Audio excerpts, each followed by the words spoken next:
As you've mentioned, technology really is changing things at a rapid pace in the marketplace.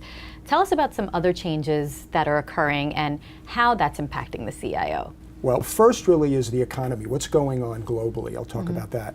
The second is the workplace, what's happening with people in the workplace. The third is technology, and the fourth is the role of the CIO. So in terms of the global economy, we've gone through this evolution over the past 30 years or so, where we've gone from a push to a pull to a personalization model. Let me explain that. So in the 50s, 60s, and 70s, companies decided what you and I were going to buy. They manufactured them.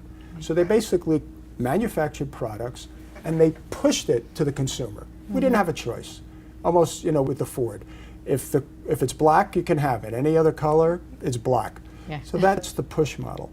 Somewhere around the late 80s, early 90s, companies, with the advent of the internet, companies began to realize they needed to bring the customer into the process because customers wanted to access the internet and order merchandise. So that's the pull part.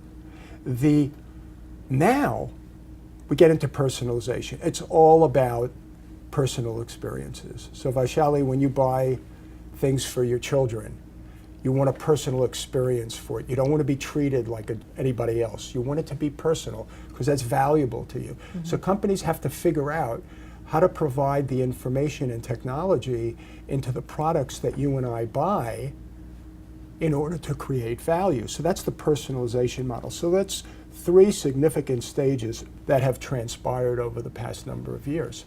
The second one is technology. I mean, the cloud, I can go on and on and on, but technology is changing at such a rapid pace that the impact is for IT is they need to be aware of what technologies exist. And the hard part is figure out how to leverage that in an optimal way for a company and not just a hammer looking for a nail.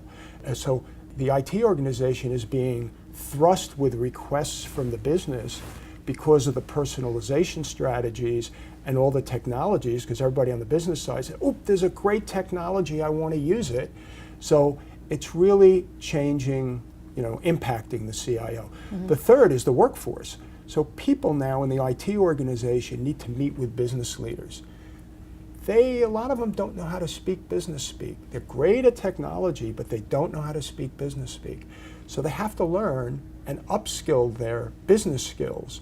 So that's a real big challenge for the CIO, and I'm sure you realize that change management, organizational change management, is not easy. There's no on-off switch. It's like a dimmer switch, but the switch is very long and it takes a lot of time. So the fourth one is all of the prior three impact the role of the CIO. So the CIO now is moving from a technical orientation to more of a strategic orientation.